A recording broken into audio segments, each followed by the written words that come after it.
G'day. Back to basics, just briefly for this evening. Had a few people ask me in the last couple of days about yield, and just to know, how do you know when a property is cash flow neutral or cash flow negative. Now, of course, we solve all this using spreadsheets or using software, and that's fine, but it's just nice to understand the basics to be able to work out roughly in your head, or if you're going to use a spreadsheet, to know what you're filling in. So, just thought I would do that just quickly for this evening. So let's have a look. I'll just look at a property that I've just recently bought. It's just a good thing to use to run through the basics. So I put the purchase price of this property. Purchase price was $350,000. An income in Auckland. The rent is $530 a week.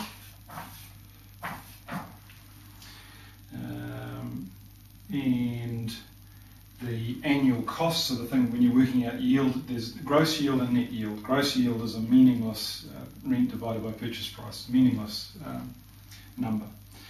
Net yield is this. You then need to factor in your costs. So you've got insurance, you've got rates, you've got repairs and maintenance, property management, and water and body corp sometimes, and you normally allow something for vacancy. Alright, so on this particular property, so this is purchase price, this is your rental income, and then your expenses are insurance, $500 in this case. This is an actual property that I'm buying. Rates $1,500. Repairs and maintenance, I've allowed $1,500. Property management at 7% is $1,929. And vacancy allowed 2 weeks, which is a little light, but it's all right for the purposes of the exercise, at $1,060. So that gives total annual costs. Have I missed anything out? No. Of 6. We've got insurance, yeah. So that gives us total annual costs. So this added up, I'll just put it up here though, so I did it all on one page for you, of 6,505. All right. Then we've got annual interest rates. I've done interest on the purchase price at 8%. So that gives us a weekly interest only figure of $538.46. All right, so we've got that per annum, and then we've got $538.46 interest. All right, so normally you're working out your yield, you bring this down to a weekly figure, add it onto that, subtract the rent from that, and that's your shortfall, your negative cash flow. The thing we have to factor in though, the thing that often people struggle with, is to work out the tax benefits. So actually I will go to the second page. You've got that?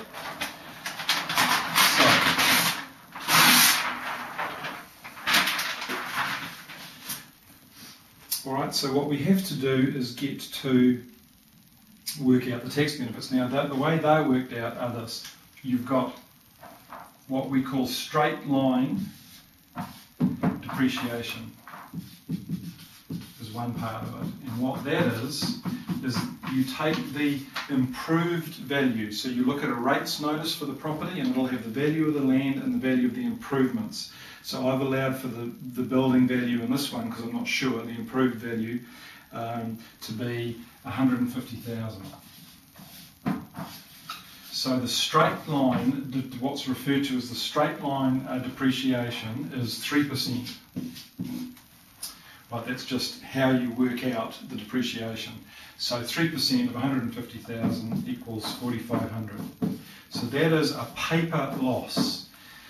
In other words, it's not real money, but it's a loss that you can apply to profits elsewhere, that you can apply to your personal income tax if you own the property in an LAQC.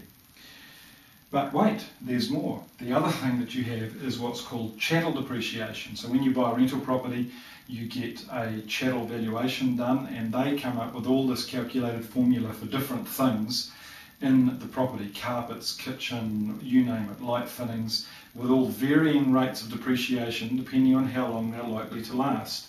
So we tend to use an average figure of 12%. So in this case I've said that I've allowed for the chattels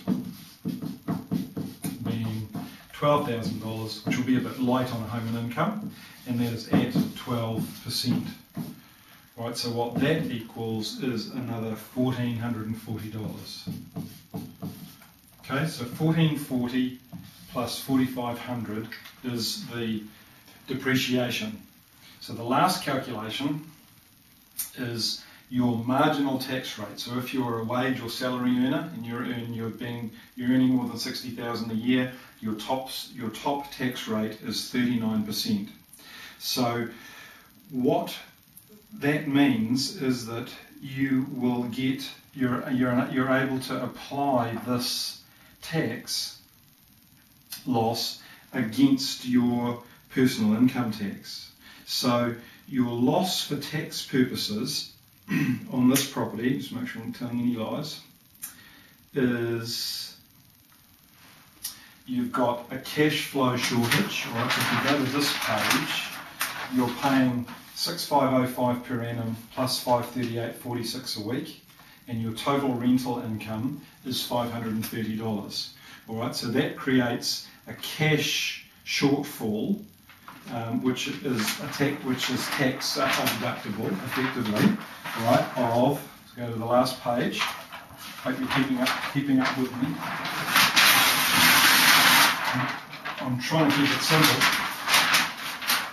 Okay, so we've got a cash flow shortfall. So we've got an actual loss. So this is a real loss, right? Real loss of 6,945 in terms of cash flow.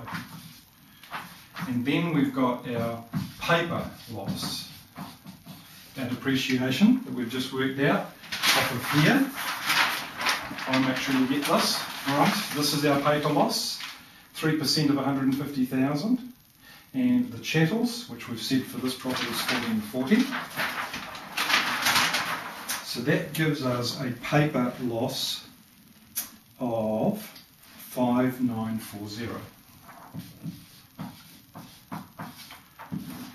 So we get 5.